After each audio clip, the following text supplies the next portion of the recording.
കുറച്ച് കാലത്തിന് ശേഷം വീണ്ടും ഒരു കാറ്ററിംഗ് വർക്കിന് വിളിച്ചു. ഞാൻ സന്തോഷത്തോടെ അങ്ങ് ഓക്കെ പറഞ്ഞു. നമ്മളെന്തായാലും നേരെ വർക്കുള്ള ഓഡിറ്റോറിയത്തിന് പാർക്കിങ്ങിൽ എത്തിയിട്ടുണ്ട്. പിന്നെ മുകളിലേക്ക് പോകാൻ സ്റ്റെപ്പ് ഒന്നും കയറണ്ട, ലിഫ്റ്റൊക്കെ ഉണ്ട്. ഏതായാലും അങ്ങനെ എന്തായാലും സാധനങ്ങളൊക്കെ ഇറക്കി പിന്നെ നേരെ നമ്മുടെ ഡ്യൂട്ടി സ്ഥലത്ത് എത്തി. സംഭവം എന്തായാലും ചെയറും ടേബിളൊക്കെ നേരത്തെ വന്ന ചെക്കന്മാർ തന്നെ സെറ്റ് ആക്കിയിട്ടുണ്ട്. ഇവിടെ എത്തിയപ്പാണ് ഞാൻ കാഴ്ച കാണുന്നത്. നമ്മുടെ കോളേജിലെ ജൂനിയർ മച്ചാനല്ലേ ഇരിക്കുന്നത്. പുള്ളിക്കാരൻ എന്തായാലും നേരത്തെ വന്ന് കാര്യമായി ഗെയിം കളിക്കുന്ന തിരക്കിലാണ്. പരിപാടി എന്തായാലും തുടങ്ങിയിട്ടില്ല. അതിന് മുമ്പ് ചെയ്യേണ്ട കാര്യങ്ങളൊക്കെ ചെയ്തു തീർക്കാനുള്ള തിരക്കിലാണ് ഇവരെല്ലാവരും. പിന്നെ ഈ പുള്ളിക്കാരന്മാർ കണ്ടാറേ ജോലി കഴിഞ്ഞിട്ടേ മറ്റെന്തോ ഉള്ളൂ. ഇവിടെ വേറൊരു പുള്ളിക്കാരനാണ് പണിയെടുക്കാൻ വന്നിട്ട് കസേരയിൽ ഇരുന്ന് ഫോണിൽ വീഡിയോ എടുക്കുന്ന തിരക്കിലാണെന്ന് തോന്നുന്നു എന്നെ പോലെ. പിന്നെ ഈ പുള്ളിക്കാരൻ വർക്കിനൊന്നും ബോറടിച്ചാൽ ചെയ്യുന്ന ചില എന്റർടൈൻമെന്റ് പരിപാടികളാണ് ഇതൊക്കെ. ഇങ്ങനെ ഇതെന്താ കാട്ടിക്കൂട്ടുന്നതെന്ന് ഇങ്ങേർക്ക് പോലും അറിയില്ല. അങ്ങനെ പറഞ്ഞിട്ട് കാര്യമില്ല, പരിപാടി തുടങ്ങിയിട്ടില്ല, എന്തെങ്കിലുമൊക്കെ പണി വേണ്ടേ. അങ്ങനെ എന്തായാലും ഏകദേശം കാര്യങ്ങളൊക്കെ ഞങ്ങൾ സെറ്റ് ചെയ്തു. ഇനി പരിപാടി തുടങ്ങിയാൽ മാത്രം മതി. അതിനുവേണ്ടിയുള്ള കാത്തിരിപ്പിലാണ് എല്ലാവരും. പിന്നെ ഞാൻ നിങ്ങളെ പരിചയപ്പെടുത്തുന്നത് എന്നെ വർക്കിന് വിളിച്ച വൺ ഓൺലി നമ്മുടെ മുതലാളിയെ തന്നെയാണ്. പുള്ളിയെ പറ്റി പറയുകയാണെങ്കിൽ വെറുതെ മുതലാളി കളിച്ച് അങ്ങനെ ഇങ്ങനെ നടക്കുന്നില്ല. എല്ലാ കാര്യങ്ങളും സ്വന്തമായി ചെയ്യുകയും ചെയ്യും. നമുക്ക് എല്ലാ കാര്യത്തിനും സപ്പോർട്ട് ആണ്. എന്തായാലും പരിപാടിക്കുള്ള ഫുഡൊക്കെ എത്തിയിട്ടുണ്ട്. അപ്പോൾ ഫുഡ് ദമ്മോട്ടിച്ച് മിക്സ് ചെയ്യുന്ന തിരക്കിലാണ് ഈ പുള്ളി. എന്തായാലും 2 ടൈപ്പ് ഫുഡ് ഐറ്റംസ് ഒക്കെ ഉണ്ട്. അങ്ങനെ എന്തായാലും ഏകദേശം ഫുഡ് ഐറ്റംസ് ഒക്കെ മിക്സ് ചെയ്ത് റെഡിയാക്കി വെച്ചിട്ടുണ്ട്. ഇനി എന്തായാലും ഞങ്ങളെ ഡ്യൂട്ടി തുടങ്ങാനുള്ള ടൈം ആയിട്ടുണ്ട്. ഫുഡ് എന്തായാലും എല്ലാവർക്കും വേണ്ട രീതിയിൽ നല്ലപോലെയൊക്കെ ഞങ്ങൾ സെർവ് ചെയ്യുന്നുണ്ട്. ഇന്ന് എന്ത് പറ്റിയിട്ടാ എന്നൊന്നും അറിയില്ല. സംഭവം എന്തായാലും പരിപാടി ഇന്ന് വേഗം കഴിഞ്ഞിട്ടുണ്ട്. പിന്നെ നമുക്ക് ഒരു സംശയമില്ലാതെ ഈ പുള്ളിക്കാരനെ പറ്റി പറയാം. ആത്മാർത്ഥതയുള്ള പണിക്കാരൻ. നമ്മുടെ മോനെ കൊണ്ട് അകത്ത് വയ്ക്കോ,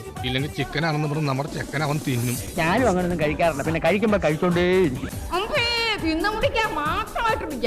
ആഹാരം കഴിക്കുന്ന എങ്ങനെയെന്ന് മാമൻ കാണിച്ചു തരാം. ഒരു നേരത്തെ ആഹാരം ഇവന് നീ കൊടുക്കണമെന്ന് എന്നോട് പറഞ്ഞപ്പോ പ്രതീക്ഷിച്ചില്ല. അങ്ങനെ എന്താ ഞങ്ങളെല്ലാ പരിപാടികളും കഴിഞ്ഞ് ഓഡിറ്റോറിയം പഴയതുപോലെ തന്നെ ക്ലീൻ ആക്കിയിട്ടുണ്ട്. എന്തായാലും കുറെ പണിയെടുത്തതല്ലേ, റെസ്റ്റ് എടുക്കുന്ന തിരക്കിലാണ് ഇവർ രണ്ടുപേരും. അവിടുന്ന് കുറെ ഫുഡ് കഴിച്ചതുകൊണ്ട് മതിയായില്ലാന്ന് തോന്നുന്നു. അതുകൊണ്ട് വീണ്ടും ഫുഡ് കഴിക്കാൻ വിശക്കുന്നു. അതുകൊണ്ട് പിന്നെ നേരെ വിട്ട ഒരു പെട്ടിക്കടയിലേക്കാണ്. സംഭവം നല്ല നൈസ് ആയിട്ടുണ്ട്. റോഡ് സൈഡിൽ ചെറിയ സെറ്റപ്പിൽ പൊരിക്കടി ഉണ്ടാക്കി വെക്കുന്നു. എന്തൊക്കെ പറഞ്ഞാലും പണി കഴിഞ്ഞ് നമ്മുടെ മെയിൻ മുതലാളിയോട് ചായ കുടിക്കാന്ന് പറയുന്ന ഒരു പ്രത്യേക വൈബ് തന്നെയാണ്. ആളെന്തായാലും കാര്യമായിട്ട് എന്തോ എടുക്കാനുള്ള തെരച്ചിലാണ്. അവസാനം എന്തായാലും വിചാരിച്ച് കിട്ടിയിട്ടുണ്ട്. ഇനി ഇതൊന്ന് തീർത്തിട്ട് വേണം നേരെ വീട്ടിൽ പോകാൻ. അപ്പോൾ ഇത്രേ ഉള്ളൂ.